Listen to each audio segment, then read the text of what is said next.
have a couple coming in eventually just to sit around out. So I think we're all here. Okay.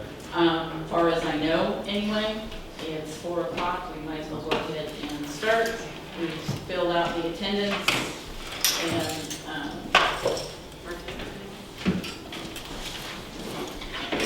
review the minutes. We don't have the, I don't think we have the attendance sheet. We did it, agenda items. Okay. First thing is the bargaining unit data and the TSIA. So we want to do the subcommittee and then. So you want to do the subcommittee first? Well, we had a brief meeting. It didn't go very long. We did have the discussion about family empowerment not having as much of an impact as we thought it might, that it was basically covered the way he explained it, that it was offset. Mm-hmm. And that's kind of where we left it, because there was no new information to discuss at that point. Did we talk about the proposal at that meeting? We did talk about the supposal. We did briefly. Yes. The supposal. Which is cute. Never heard that word. So to kick off discussing salaries, we decided to put a proposal together. And now it's today an official proposal for the record. But we just wanted to be able to say where we were thinking so that we can start some discussion about salary. I'll say our initial look at this, there were some things that we definitely are on board with, but some things we had trouble with looking at how do we wire it through from a legal standpoint. But I kind of, for the group, and so we have some further points of reference. If you guys, want to step through the proposal, because as we look at numbers and we're trying to identify where overlap exists, and so I want to hear you guys out, and then we can kind of discuss some of the concerns that we have as far as when you balance, because it's like whether you separate TSIA out from pay for performance, we've got hiccups on how you get within the rules, and then when you do a blended model of it, we see some trouble spots. So we're still trying to work through some of those issues. So if you guys want to step through the proposal, that'd be great. Okay. So basically, we were trying to come up with something that we were basing on, how much you increase the grandfather teachers by versus how much you increase the base by. So this is an example of increasing the salary base by $750, and we know that there's some employees on the grandfather scale and the performance scale that are at the very bottom. So anybody that's at the bottom moves up by the 750. Did I put in there the new base? I did not. What's wrong with me? That will bring it to 45,500, correct? Say that again. I picked an even number. That's my madness. And then dictating back and forth between grandfather, then the grandfather teachers would then get a salary increase of $500 because you have to raise the base by 1.5 times what you raise anybody else in the salary schedule. So that's dictated by the state. You have to do that. So then we also built in pay for performance and talked about effective ratings and highly effective ratings to come up with the other calculations. So there is a range there that you can do for effective. We just picked one of the ranges, which comes up to be the 313, which is the half. Also the pay for performance, that's the minimum that you could offer. It could go a little bit higher, but understand making changes would increase costs.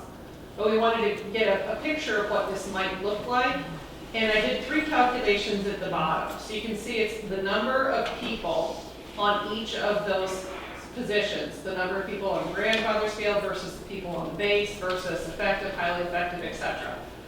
The cost to increase the base alone is 1.1 million, which exceeds the amount that the state says we need to spend on the 80%. Because to me, that's one of the triggers that they're going to look at is, did you exceed, meet or exceed that 80% number? And that exceeds that 80% number. So I think we're in the clear with that number. Then the next 2 numbers are total cost and then cost with benefits for budgeting purposes, and it's just shy of $3 million.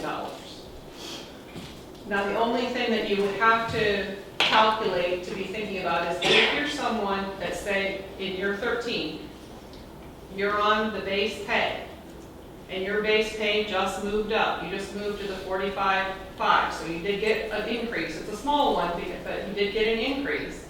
If you were also highly effective or effective, you would get that too. So those people are counted in there. That's why the numbers of the teachers don't add up correctly, is because there's a certain amount of them that are only going to get a base movement, and then there's a certain amount that also have evaluation ratings and would get evaluation movement. So if you're a highly effective person that's in that lowest group, you get the 750 plus the 625.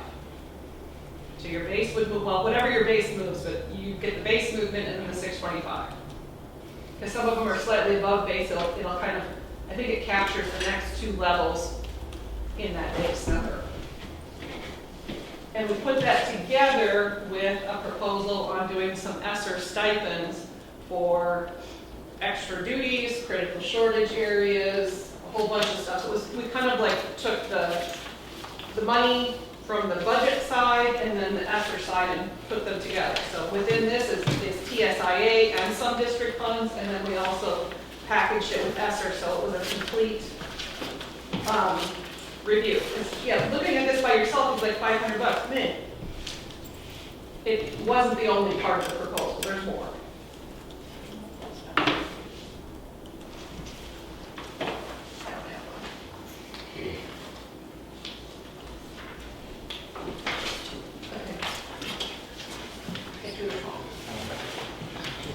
Okay. So any questions? Yes.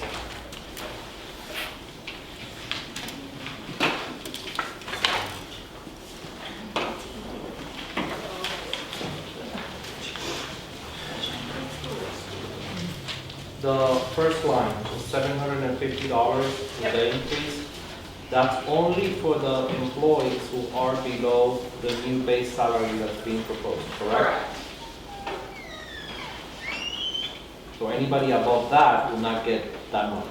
No, and everybody above that would be either on one of the other 2 things. They're either on the grandfather scale and get the 500, or they're on the performance scale and get the performance increase.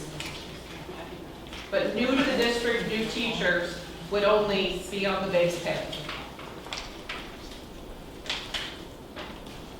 What does it mean by the prorated of positions to 1470 hours? Some of our people do not work 1470 hours, they work fewer or more.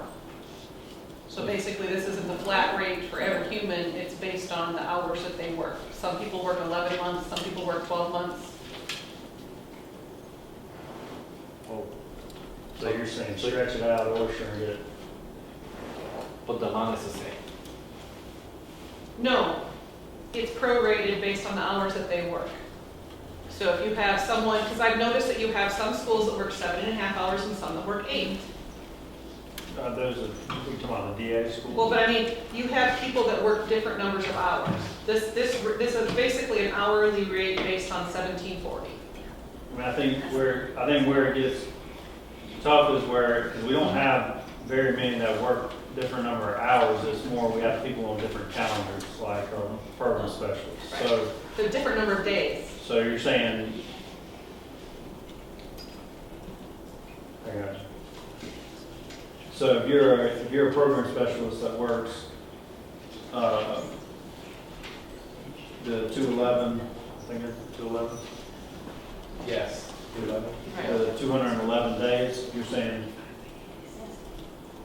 their increase would be based on their Yeah, we're not breaking the formulas that you already have, because you probably already break them into hourly rates of pay and apply it. So this is basically you change the base pay and it affects everybody that works either more or fewer hours.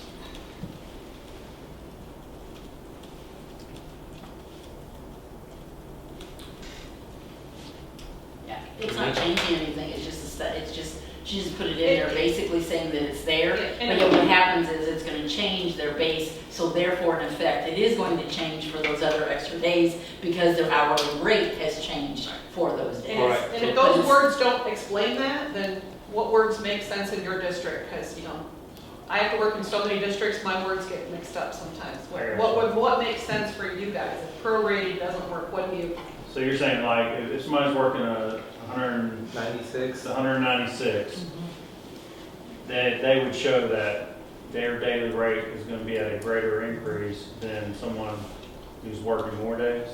No, we're saying that once you calculate it for the 196, you use that same amount for any additional days people work or fewer days. So they So will it is make more. adjusted for the number of hours that they work. If you work more hours, that number would be greater than the 750. So it's basically the same as what we have now, it's just the fact that 196. But when so if they get, let's say, the $750, So for 196 people, it would be 196. use one of us for an example. Yeah, that's Because what- we're 10 before, 10 after. Uh-huh. So how are we currently calculated? I didn't think.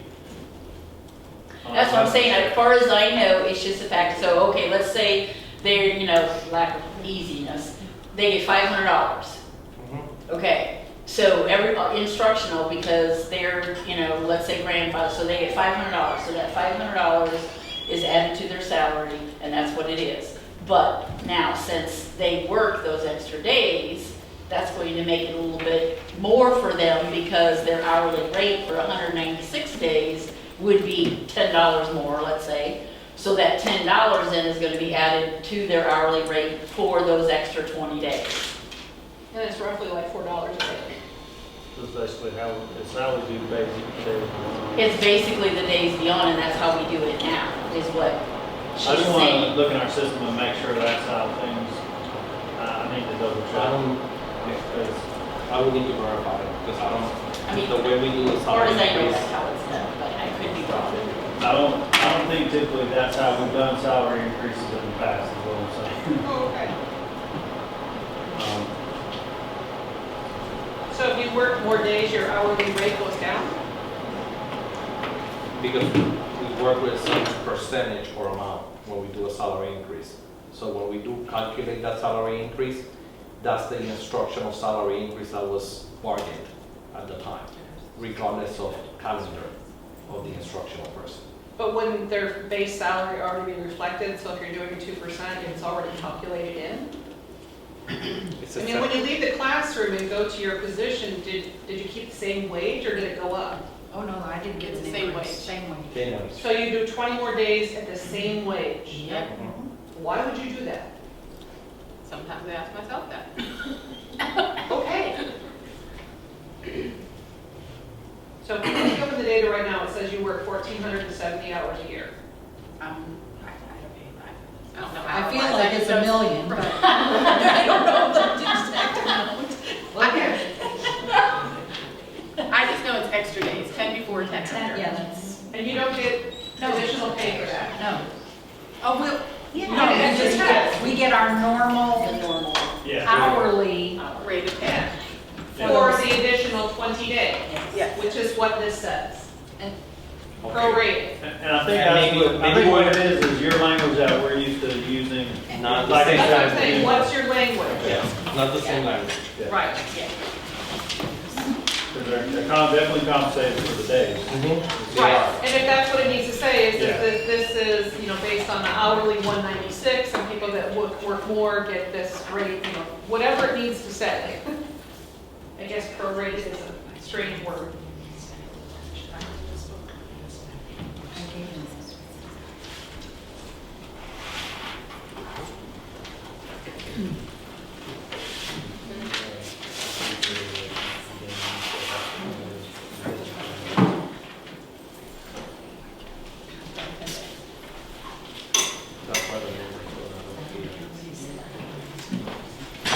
Angela, can I ask you, I understand how you got to the total cost. Yes. Why is there an overlap on the instructional again? Can you explain that part again? An overlap for what? On the counts at the bottom. All right, so in this pay for performance base, Mhm. there's roughly 800 people in here that were the brand new employees that have no evaluation. Okay, That was, where was it, or was it 675? I'm confusing you with somebody, but there's a certain number of people in there that are only new employees. okay. And then there's a certain number of those that aren't new employees that also have an evaluation from last year. Not last year, but they have an evaluation to base performance on for this year, because they would have gotten an evaluation 1920, you mean? for the current. No, we did testing last spring, so you would have gotten data Okay, to correct, complete evaluations for 2021 to use correct. in this. So that's the overlap. So there's some people that are counted in the 1505 because they were maybe on step 11 or 12 or 13. They were right close to being scooped up. But so the only thing that 1505, you have to think about who's excluded from the 830 plus 1008 and what's excluded are the new hires based on the numbers that we had on September 1. Was it 675 or am I hallucinating? I don't know, it sounds Close. close, but I don't, I'm not guaranteed that that's correct. So those people get two amounts. Yes. They get the effective 313 or the 625 highly effective, Correct. and what's the other amount they get? The 750. If they were in that group that was below the 45.5.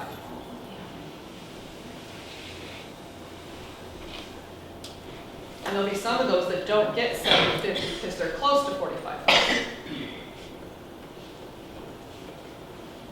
But I just assumed, this is actually an overestimate, because I just assumed they're all getting 750 because it was easier math.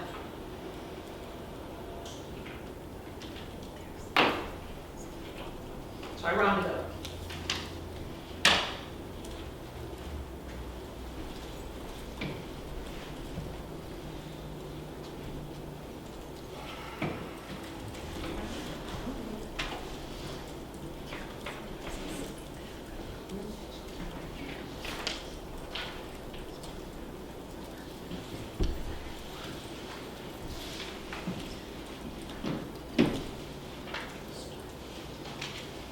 The first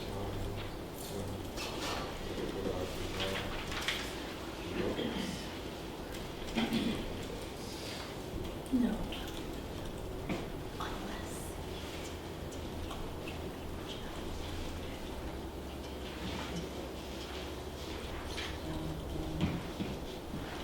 So the second part where it says for 21-22, all teachers on the grandfather schedule that are on the non-pay for performance salary will get that $500 only. Correct. Nobody else, because it's comma says all instructional staff. Are you referring to all the grandfather, whether they're classroom, non-classroom? Correct, that's what it says. Okay, If you're either on the pay for performance schedule or you're on the grandfather schedule. Got If it. you're not on pay for performance, then you get the 500. so these people, this group is referring to only grandfather. But again, everybody calls it something a little bit different. If I didn't use the words that make sense in your district, then I just want to be clear on the math. yes, but just 50 at first, and then the split comes.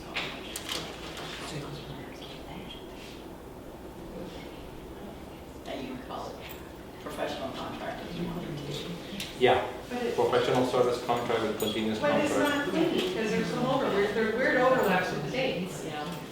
There's a few annual contracts on grandfather because the timing. The legislature did not take that into account. They gave us too many competing dates. Well, that's where we were running into some conflicts when we were trying to figure this out, to where we felt like it was gonna wind up with grandfather people receiving more More than, than a pay for performance.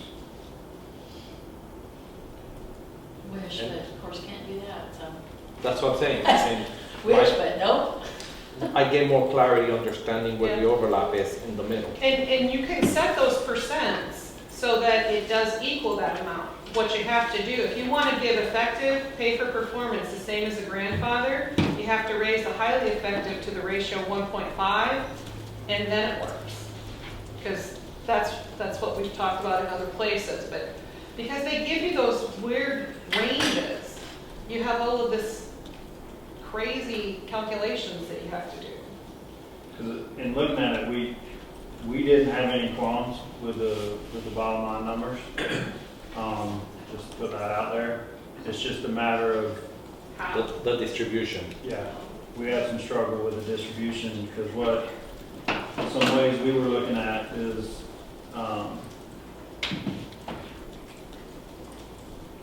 basically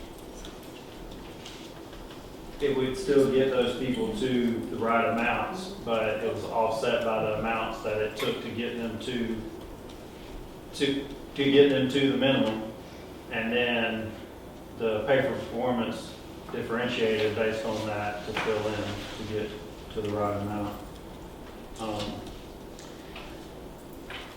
So I have a question. Your plan does not differentiate between grandfather effective and grandfather highly effective, right? Nope. Do you guys do that? I didn't see that anywhere in the document. We have, yeah. We do. We do. Yeah. Okay, that was my bad then. So it'd be for a few people then that are still labeled as grandfather but not on PPC. Well, Because anybody else, they don't get the different amount. If they're PPC, grandfather, whatever you want to call it, if they're on contract, there isn't a difference in money between effective and highly effective. That's compared to performance pay? There is a Because difference in effective and highly effective for performance pay. For So- performance, we're Performance talking pay, yeah. grandfather. as There is- annual contract people, yes, they can receive different amounts of money. And grandfather's schedules did receive different amounts if they were effective or highly effective. What schedules? So that's the pay schedule that you're talking about, right? Not the pay schedule, I said, I misspoke. Grandfather's schedules receive different compensation, whether they were effective or highly effective on the It wasn't previous. just one base sum. It was wasn't two just different one prices. base sum of $500 per se. There was a difference between effective and highly effective. It followed in 10-12-22 where it talks about Right. highly effective must be 25% higher than any other salary adjustment on any other salary schedule. So that's where we were having trouble. For the pay for performance. Well, Not no, for the because grandfather. The grandfather is any other salary schedule. Well, yes, on the, okay, yes, so if any salary schedule, you have to, whether it's on the performance side or the grandfather side, whatever the highest increase, because we have some districts that have like $3,000 and $4,000 and $5,000 jumps on their salary schedules when people were moving up through the scales. What the legislature was intending to do was to break those salary schedules and not have those huge jumps. That's why they said, if you give this person with 20 years experience a $3,000 raise, that then dictates what you need to do for the highly effective performance. But I thought Guido's question was about a differentiation in pay for grandfathered teachers. If So I you guys do that, I had no way of knowing that because I've read through everything and I don't understand where it is. So if I've misunderstood, that's my fault. It's in those charts from the old contracts that we used to break out the charts on how the raises were, and there were differing amounts. You had a different amount for a grandfather effective, you had a different amount for a grandfather highly effective, just like performance pay. But in the statute, it only says that you can give them differentiations. It doesn't say you must. And it doesn't dictate the amounts for the grandfathers versus how it dictates the amounts for performance. It does say that you can give performance pay to those folks. And what some places have done is they've given them $1, which I think is just rude. but Well, It's I not think worth the programming to do when that, I've seen that, all of that is you do $1 more to meet the letter of it. which is why they've come up with more words to get around people doing that kind of stuff. But if I misunderstood, that's my fault. So,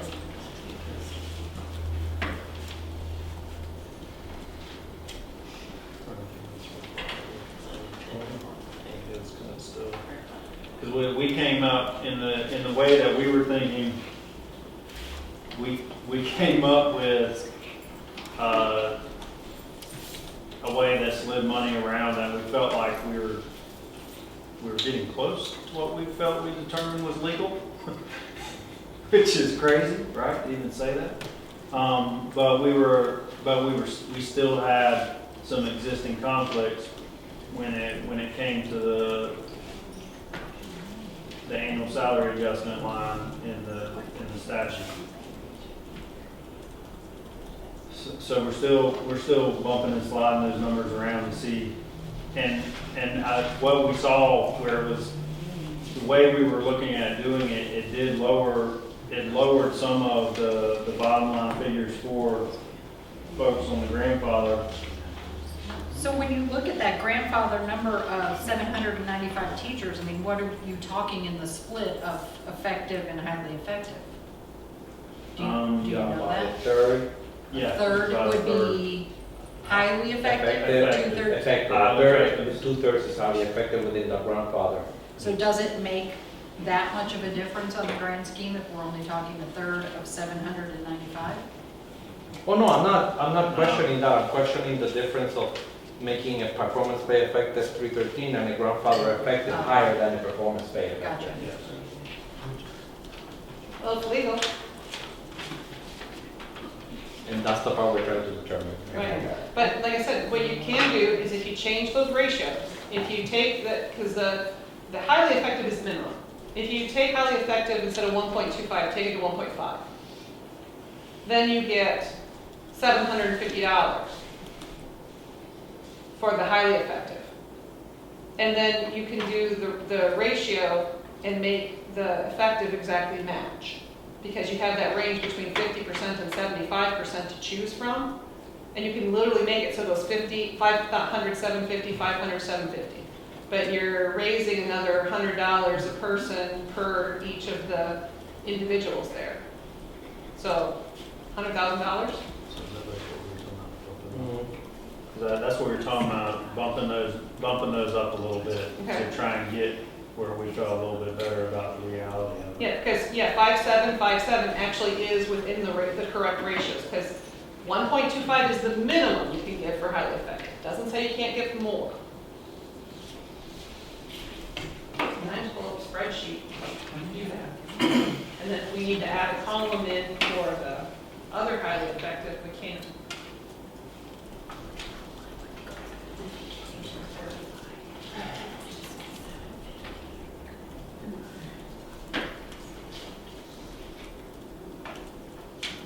Remember, this is not a standalone. We have the other piece. Oh, no, I get that. Okay. I don't want anybody to think that we like to abolish it. Well, I just wanted to clarify one more thing, one more time.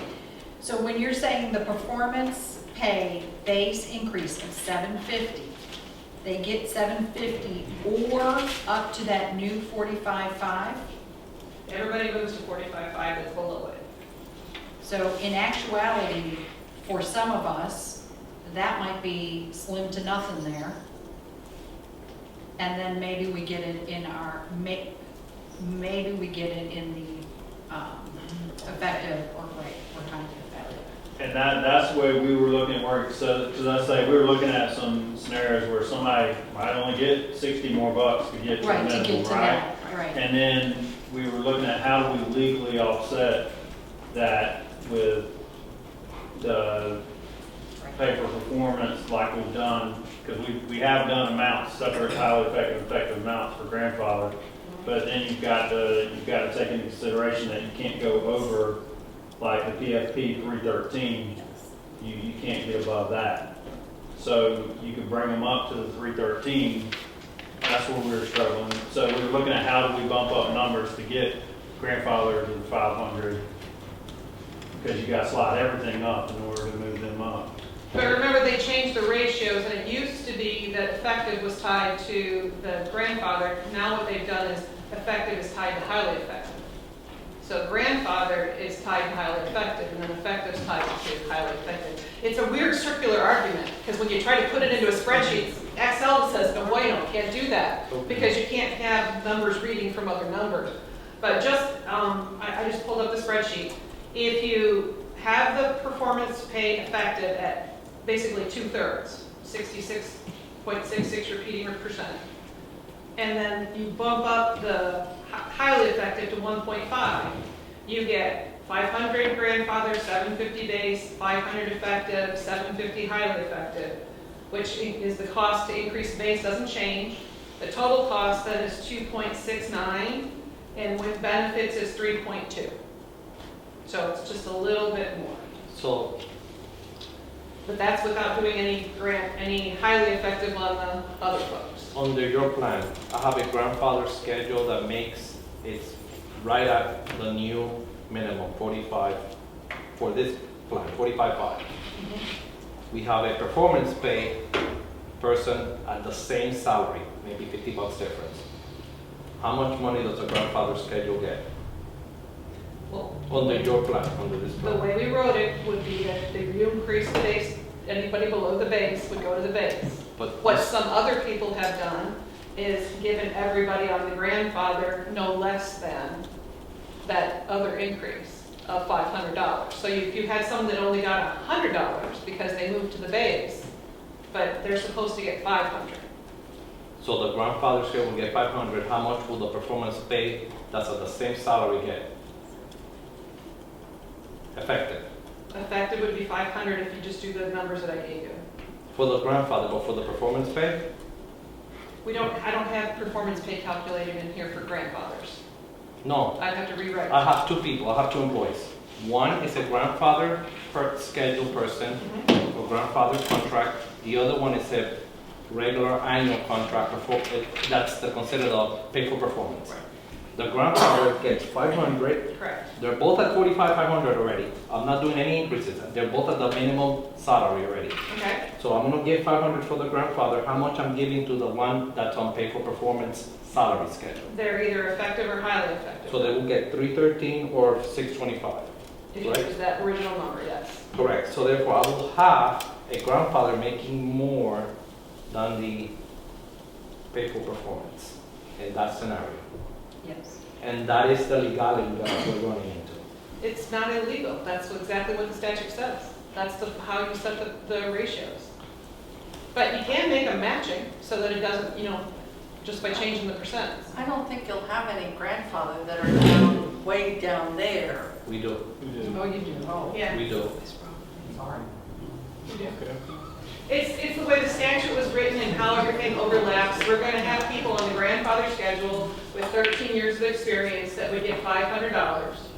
And then you're going to have the other person get, if they were effective, get 313. And you were talking, just giving us those numbers of if you want to raise that up to the 500 for the effective, All you do that is was change the the numbers you percentage. just rattled off. Right. And then change the highly effective up to that I see it. 1.5.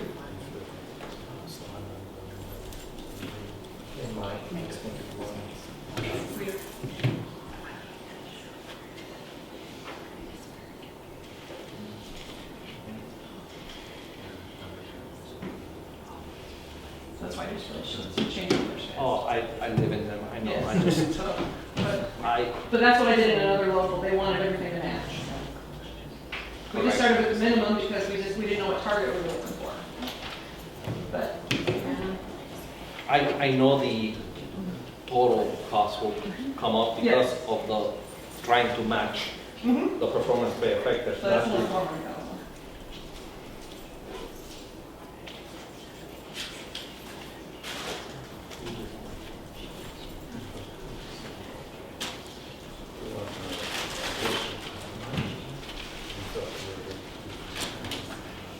I'm understanding it now.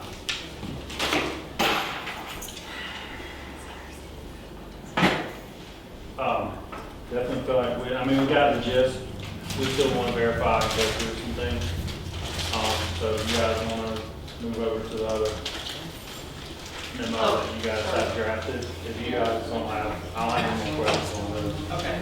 I understand, Angela, thank you, I finally understand that, I had a question on the 1505. If I'd given you the spreadsheet we put in half here, you could see the formulas. Yeah, I would, not formulas, I would have seen, I could have reran them. Yes. Just for me, for my own I understanding. can send them.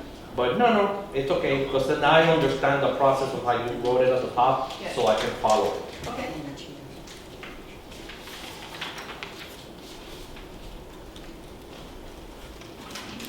Yeah, go ahead.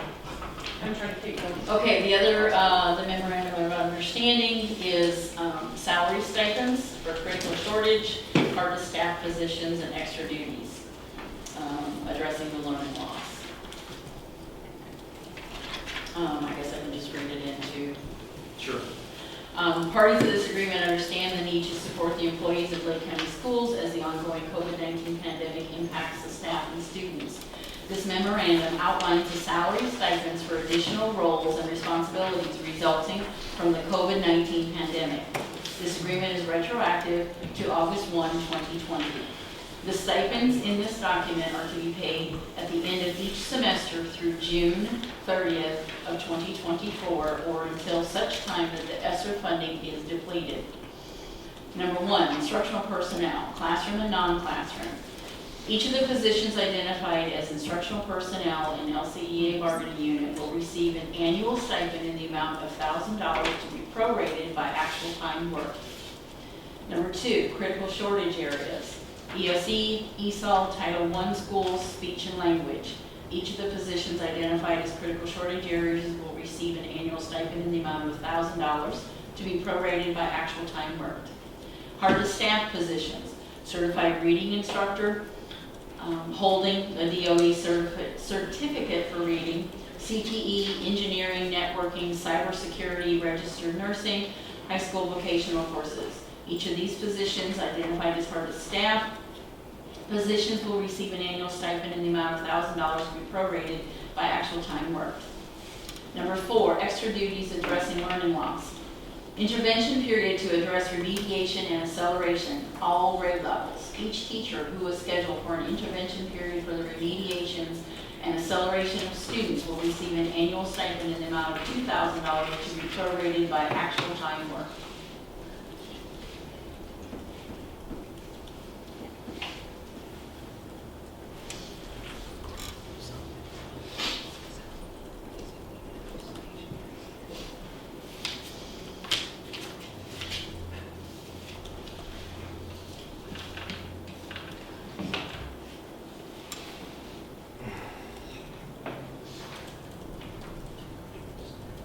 Of course, 2 and 3 are the ones that we need to do anyway for the critical shortage and, Well, that's what, because usually those are kind of combined into yes. one thing, so I was curious why they were separated, because to me they kind of represent. Because I was typing. Okay, 2 is typing it. so they basically be represented. Yeah. However works better for you. Some people Okay. split them apart. Yeah. So basically, I mean, these we already do, we have been doing, of course, a little bit more for the amount of money. So are you saying each one of these would be times 2 because it's twice a year? No, because 1,000 they're is for the written year, so it'd be 500 at the end of each semester. Okay, that's what, all right, gotcha, Annual stipend of 1,000. gotcha.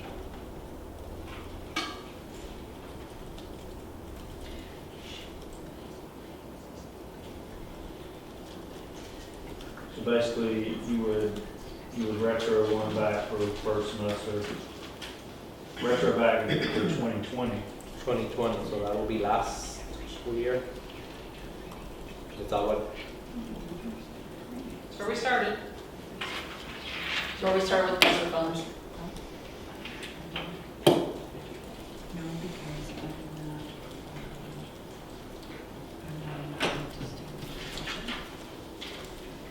Okay, that just hit me with the going backwards is interesting.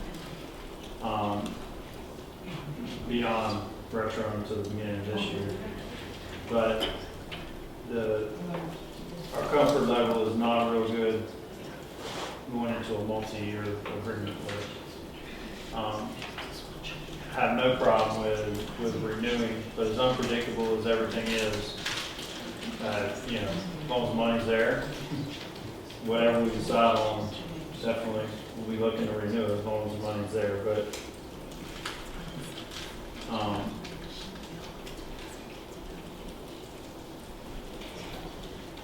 so, down to the bottom one, I mean, that essentially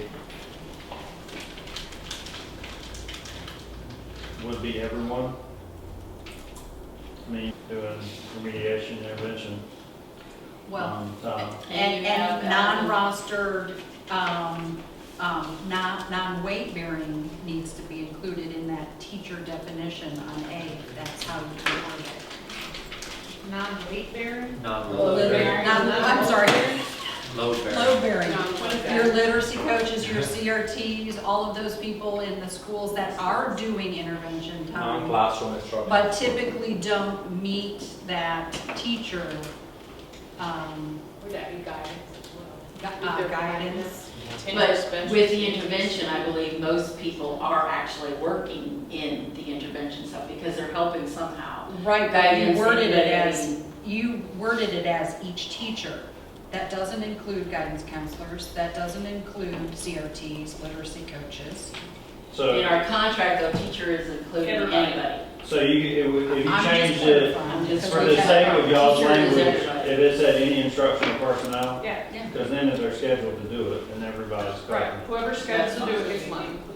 So would program specialists and people helping sub and doing that, would they get it? That, I don't think helping sub falls into what this is. No, but But I'm when- saying, Like, If you we're were assigned a instructional. regular period, you would.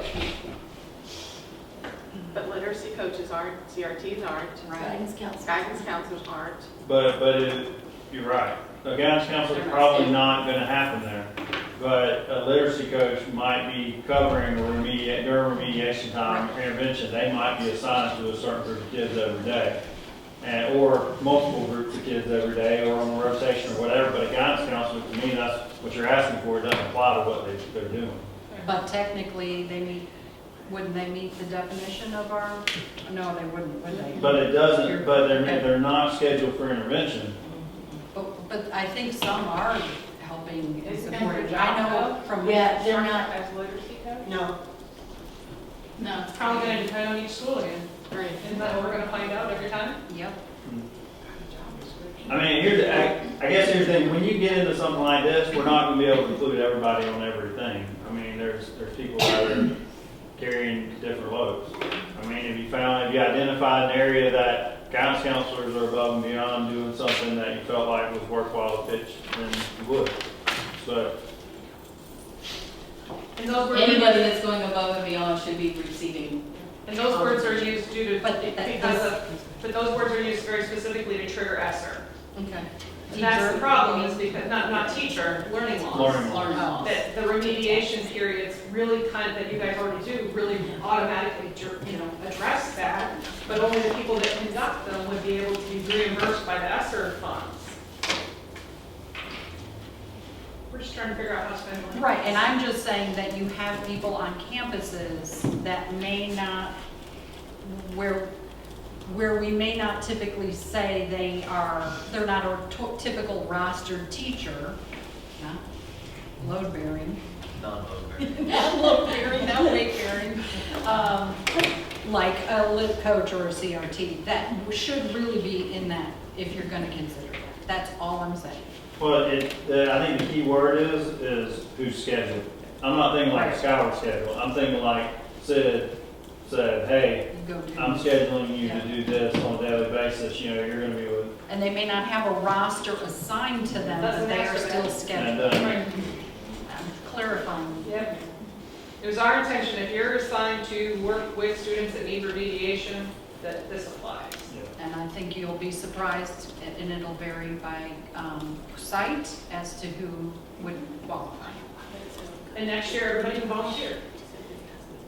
No, it's, no.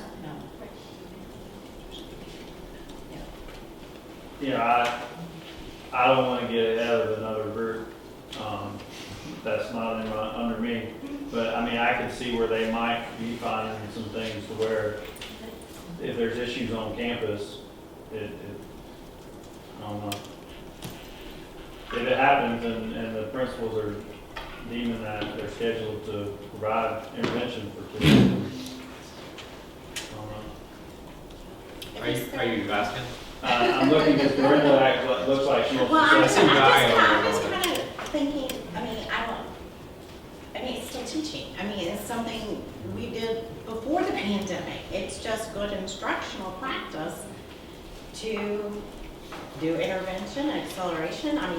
You do intervention in your classroom.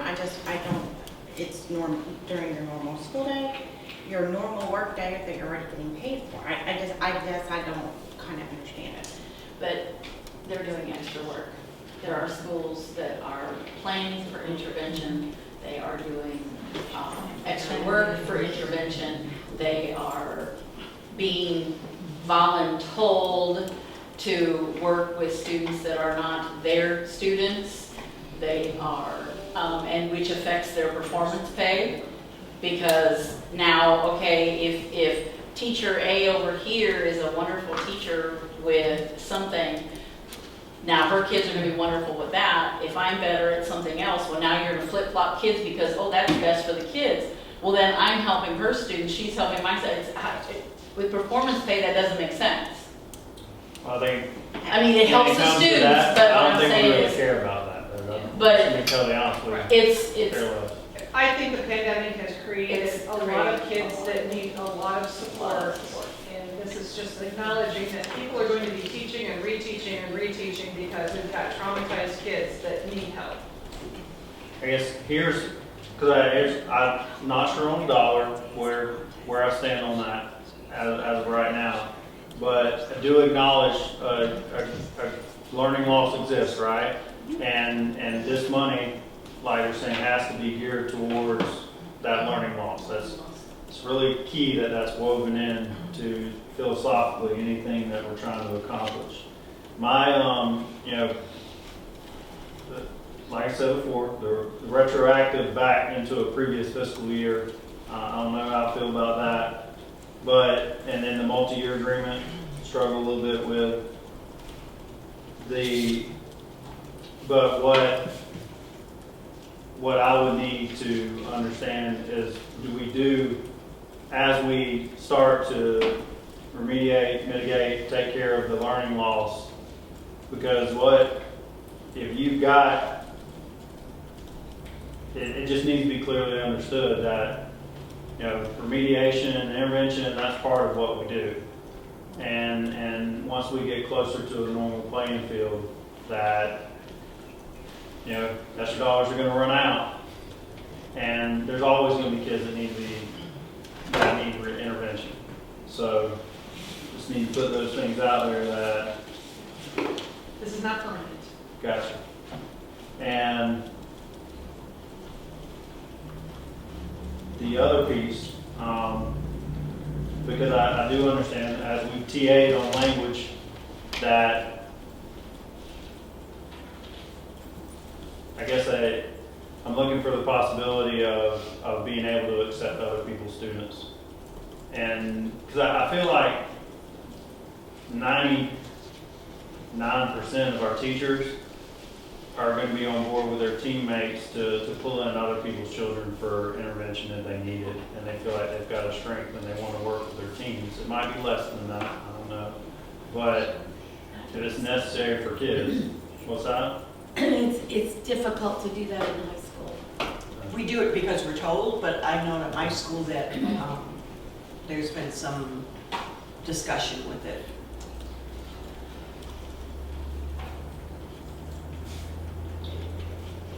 Okay. Whether we acknowledge it or not, it has been going on. I still take other people's kids, though. You do. Eating about it. And you do it, again, that would be up to But I want the teachers, to I would Emmy's say, point, to do I'd that. like to say something to Emmy's point. I hear what you're saying, but yet I feel like I'm more on the side with Chad. I hear what you're saying, but I have not heard that yet. Well, when I Just came let up me to know. you, you had it officially when employees that are union members complained to me, and I brought it to you. and I'm always open to listen, and I have not yet But had the any fact that conversation. I told you should be sufficient. Because as a union rep, it would be. But in the contract, it says that it's supposed to be their own rostered students. And I know that you said, yes, we T8, and yes, you're still kind of on limbo with that. And I understand that, but if, again, if a grade level decides that they're okay with that, then that's their decision. But they shouldn't be told as a school that said that we're just going to do this just because it's best for the kids. And again, we continue to keep saying it's best for the students, it's best for them, it's best for this. What's best for the teachers? I mean, we've got to realize that the teachers are there for the students, and they want to be there, but it should still be their choice if they want to teach Johnny over here, or they don't want to teach Johnny over here during a half hour or a 50-minute intervention period. So Because it's not their student, they don't really know them, they don't, The you know, relationship. they don't have that relationship, don't know the parents, don't know this, don't know that. So I can acknowledge that, and I've heard you guys say that. I mean, And then what I'm saying is if I'm paying for it, I want to have a little more control. I guess is what, I want to be able to have some management authority over what we feel like is best for kids too. So I think everybody wants what's best for kids, right? But if we're gonna put more on it, then I might have some desire in that direction. and I can see that point too, but I also know that it's already been going on Yeah. and nothing's been done about it. So a lot of the stuff has already been, and that's why it was put back as to retro, because this was caused because of COVID, that we were doing, you know, A, B, and C, and we're doing all these, you know, last year it was an extra period. Well, we can't really say an extra period, but that's why this was put in here, because I'm gonna be honest here. And they got nothing for it. Gotcha. There's things that they continue to keep having more and more placed onto a teacher, and nothing is taken off of their plate. Okay. There's an answer somewhere in there. And there is compromise. Gotcha. I don't know. Sure. I need to ask again, because you said it again today. I understand about intervention period affecting performance, but again, that shouldn't affect.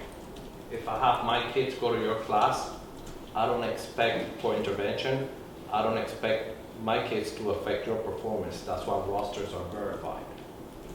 Is that a concern? That's my question. It's still verified, and I understand that, but it's still the fact that sometimes it's different contact time, because, and it is totally different. Whether you're teaching a different standard, whether you are, because at first intervention was supposed to be like a remediation because Johnny didn't get whatever, and we're helping you do that. Well, now it's come to where she's better at teaching algebra formulas than I am, and so she's going to teach that instead. Well, does she need to do something different for that then versus what I would be doing for that? So it's come down to now where I'm actually possibly teaching in that half hour instead of just doing like a remediation because the child needs help with something. But I mean, I have to ask the question, what do you think remediation is? But usually it's for our own students. I'm just asking, for the group, I mean. Remediation is to me is is it you not- are remediating what something has been done before. You're not, again, But not necessarily is true. Sometimes you. and again, everybody's different, but Okay, that's I just had to ask the question. my feeling, my idea of a remediation. But that's when teachers would tutor to get another perspective. They would tutor after school. And our Mohawk time is what we call it, was for our own students' remediation. I thought they were all our students. I just, when I asked the question, Kathy, I just asked it because if you have a kid doing 30 minutes of intervention in elementary school, I've made it a point and I've made it clear every year, I'm moving rosters to be only attributed to the teacher, To the teacher. that teaches the reading course, not that intervention course. So when you say it affects their performance, it does not, because I make sure that they verify the rosters. So In that sense, it's not. What Okay, I'm so- saying is, it's almost like, and we've heard it before.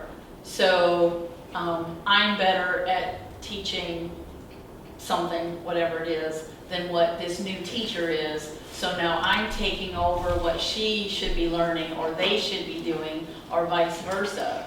And so it's almost like, okay, you're telling this other teacher then that, you know, I gotta do more work and I still gotta figure it out, but yet this one doesn't, or whatever. It's just, again, some of that is perception that people are seeing and doing things. It was brought to my attention from a couple teachers that had said that they could fill their room up every day with their own students who need intervention, but because they didn't make the cutoff with the 8 p.m., they have the lower students in the class. And when they're lower students, when somebody else's students are in their classroom, they can't do the intervention for their own students. I'm good at everything, so you know what. And I get it, there's some mentality of time spent otherwise. I just wanted the clarification. And there is, and I mean, and we do it, I mean, because we're teachers, we do what we need to, but there should be something there also that provides that extra, whatever they do. Whether they're a teacher, a coach, a specialist, whatever. I mean, if they're doing something that is not necessarily in their little job description, or they're helping out because they're subbing, or they're helping out because they're, you know, additional workload, whatever it may be, due to having these ESSER funds, there should be something that could be provided for them, because right now they are probably helping because of the learning loss. Well, and we think that when They're we, making phone calls. our plan was, you know, let's get done with this year and then start working on full book. And I think this is something that really requires a deep discussion, because as we've seen with everything else we've discussed, it gets done differently in different places, and there isn't a common understanding of what it's for, how it's to be used, there's no consistency. And maybe that's where we start, is like, what's the purpose of this? And then we can figure out, well, is this something that just needs to be supplemented all the time? Does it include all of the people that are non-load bearing? You know, and have some discussion. Otherwise, if we just create something and we don't figure out new rules for it, people will start throwing it at everybody. We got, you know, so I think we start with ESSER and say, great, our two viewpoints align, the money aligns with what you guys want to do, which is reward people for doing this extra work and help the kids. But I do think that we just need to have a common understanding of what's really to happen during these. So there's some guidelines so that everybody's doing it similarly. Or Well, and I guess that's probably, everything you said, definitely, I get it. But there also needs to be some independence from school to school. right, but Because if they have a it's crazy framework, how they can have different needs from one elementary school to another, even just based on, you know, as much as people would like to say zip code doesn't matter, we all know it does. So, sometimes it's the only thing that matters.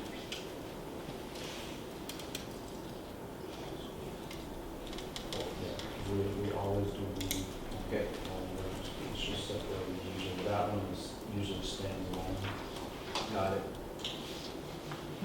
So I think I understand this now. And again, it just, I mean, it was, we can go back and forth and figure out something in between, whatever, but I got you. wanted to begin somewhere. With Monday being so fresh, and we've been coming out of our workshop with ESSER, there are some, I need some time to prepare some response to, on the MOU piece also. But not a whole slew of time, right? But I get it, and we'll definitely generate some response to this.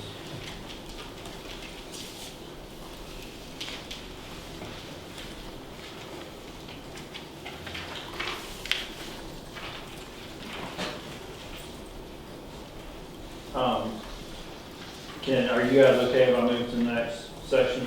Yes. Alright. Answer all your questions.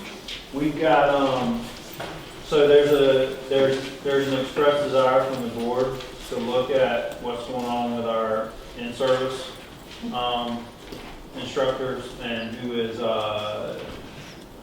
the people who are training outside of contract time or usual daily time, but then also the people who are participating in training. I'm in the process of looking at the in-service instructors that are providing it. Currently, they're at a $30 an hour rate, which is below their daily rate of pay. So there's an express interest to raise that to their daily rate of pay for the people that are providing the training. So I want to get you guys' feedback on that.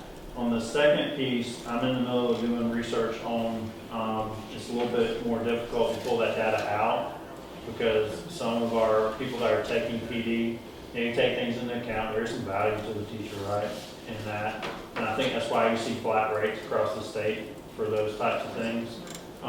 So I'm pulling, we're probably closer to what everybody else is doing in that area. But that's an area I want to look at too, but I'm not done with the research on that. So we're still paying the $20 an hour? We are still paying $20 an hour on that. Yes, I've seen where all the way down to some people aren't paying people anything, to where we're right in line at the $30, $20 mark that we're at now. And then there's some Those might not be at $30 an hour. I pulled all the 53 or so that are there, and I think all of them are. I know I only am because of the 10 and 10. So if you look at my normal annual salary, because I'm extended, then I'm over, or I'm close to. Just you look at mine as an example. Well, that's just, $30 an hour yeah. is below our new base. The 45.5? It's Yes, I am 44.1. below. I'm below. Yeah, but I am higher because I'm 10 plus 10. No, I'm saying, that's literally below the proposed base order talking, it's 44.1, if you take $30 an hour times. It may not be much more than that, but 44.4. So no one would be below it if the base is 44.5, 45.5, no one would be below 30, ever. I'm just saying they can use mine. And I think we need to look very carefully because there are some courses we do not pay for at all for employees to take, and there are some that we do. Correct. So I Say that think, again, I'm sorry. so when we provide PD, some people do not get paid anything because of the nature of the course. Some get paid the $20 an hour. But I also think some of the things that happens are, it's, even some of the courses that you get credit for that you don't get paid for count towards your certificate to renew your certificate, but we don't pay for all of those classes. Correct. You say we don't pay for all this. Reading endorsement is a good example. Uh-huh. So you can take the courses offered by Lake County or the vendors or who, our sources. However, we're not paying you a stipend for participation or Yeah. to take that course I got because you. you're receiving the benefit of the coursework towards your recertification Gotcha. or towards your certification. So that's where we're trying to pull it all apart, and it what looked easy on the surface because they were flat rate stipends. I think that's probably why they've always remained flat rate stipends, and I've tried to express some of the difficulty in it, but Well, and so if we're nothing deep else, in some tough research now, trying to figure Right. out. well, but if nothing else, if you took the 44.5, it would be somewhere around like $30 an hour. Nothing else, you could raise us to $30 an hour. On what? Which would be on the stipend rate, which would be close to at least what the base salary hourly rate You mean for attending? for attending the, That's what some people have done, is they make an hourly rate based on the base pay of the district, not the base pay of the I person. got you. Oh, It's so kind of like it's some of based them on do for their 45. athletic Right, supplements. because So- then you don't have to worry about it, it just continues to grow and you know that you need well, if you have to budget 15.75 positions to cover the supplements, you know, whatever it takes. So we're gonna look at it and systematically, if something makes more sense to remain at a stipend, what we can put in a good wheelhouse. So we're pulling on that right now, and we would like to do something in that area. But we're knee deep in trying to figure it out right now. Are these already in Article 12, or are they in a appendix, or this would be an add-on? They're in the appendix. They're in appendix. They are. Yeah, I think they are. The 45.5, if we divide it by the 196, and then the 7.5 hourly day that we have, it comes to $30.95. Because the other piece I'm competing against though is the grant funding that covers most of the PD has not greatly increased. You know what I mean? So I think that's another reason the stipends have been in stone for so long also. So Well, that. the budget goes through Congress, that'll help. And eventually, if a grant can't cover it, one of two things will happen. Less people are going to be trained, Approved or it's going to dig in the general fund, which I'm always trying to preserve for raises for everybody, right? So there's some competing interests. So I don't know that we'll find a perfect situation with that, but I want to do something. So I just wanted to put that out there today and put that on you guys' radar that next time we come out together, we should have a proposal in that area. Excuse me, I have to leave something happened to my dog. Uh-oh. Sorry. Be safe. So that's basically what we have for today. Okay. I know that, I will say this, by the week of the 15th, I know things get busy at the schools and things get crazy, but if we can get together sometime during that week, and I'm fine with it just being skeleton crew on mine. I know these guys have got a lot to do. I can keep them in the loop on compensation issues, but it's usually related more of myself and this board, Guido, and this half of the team. So if you guys have some opportunity to get together in that week, that would be good. I know it's clogged up before.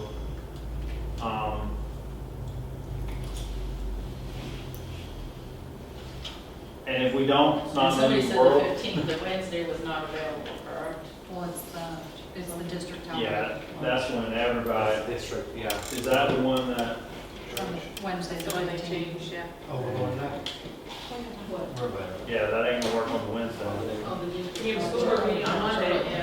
Yeah, regardless, I'm probably gonna circle back into an executive session on that Monday.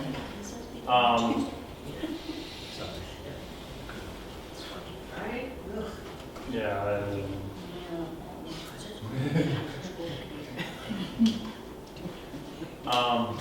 Although it's the 17th, we could do it during the day because it's a teacher work day. is that, But they're out the following week, right? if they're, Yeah, I they're, mean, it's like, that's not too good to. I'll be working, but I don't know what happens outside of that. I mean, unless the group is okay with having a small group of, 4 and 4 or something maybe, or something that we can Even if we subcommittee again, And try to get it closer? closer to what, if we can plan for a subcommittee that week and try and get closer, because I feel like we're getting close. I know we're all kind of getting a little anxious. And my big thing is when I want you guys to have ample time, because the difficulty, even when I was getting close to looking at, is how in the world are we going to present this in an understandable fashion? Me helping my board understand all this gobbledygook legislators create for us, and then going out to the masses for all you guys people. Putting this in this compensation package in black and white is going to confuse the heck out of people. It's going to be hard. agree. It's the biggest challenge, I Let me think. do what Stephanie did.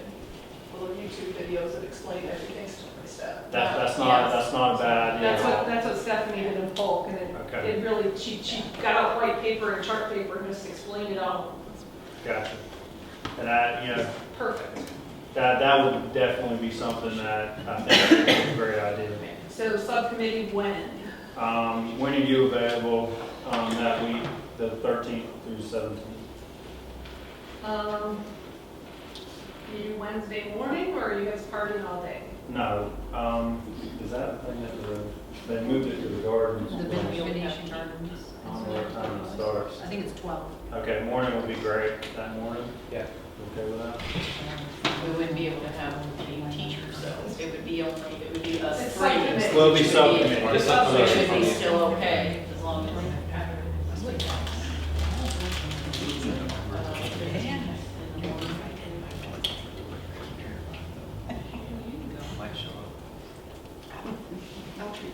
They could be able to pull you up and get right? So Wednesday morning?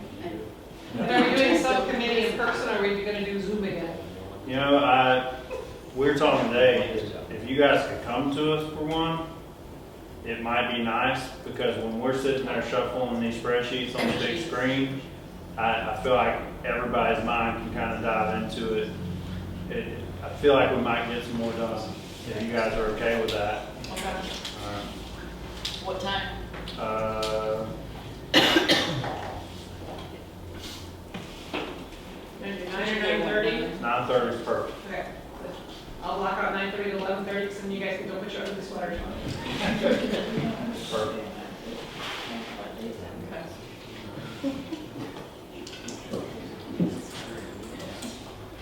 Can we go 9?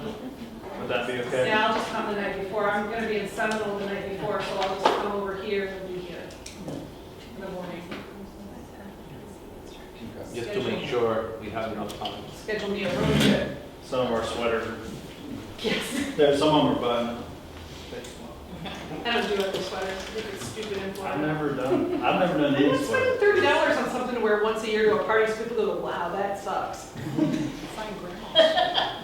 I don't get it. All right, so, and then, you know, we'll see where we are there, and, you know, it's just gonna, you know, and I think we had some good intentions to maybe get it out, so if I could look at it over the break, but I just can't see it as convoluted and complex as some of this is, and with all the extra pressure, And it's a holiday, I'd right? rather we do it right, and we give some ample time. We can come back and figure out how to present it Gotcha. Okay. It'll be my in first understandable terms. Oh my appointment- Be God. my first appointment scheduled for January. Go. We don't have anything else, if you guys, No, not unless you want to actually schedule something for January, just to have it on the books. I have the first week open, and Are you talking whole group or subgroup? whole group to be ready for proposals. I can do first or third, First.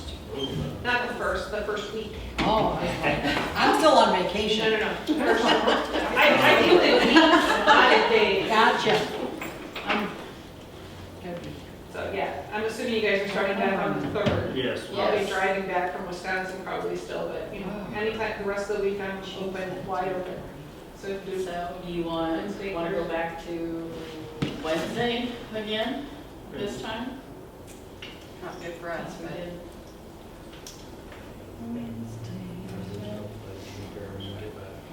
Yeah, that'll work. Tuesday? Not Oh, I do Tuesday. have peer mentoring. And, Not Tuesday. I feel like that Tuesday will be cleaning up whatever happens on On Monday. Monday? it'll be deleting emails. Wednesday. Lots of deleting of emails. Okay. Our place, I guess, we're on rotation, and what time will we do at our place usually? When did you say, 1-5? Yeah, they say Wednesday, 3:30, Wednesday. Tracy and I won't be there.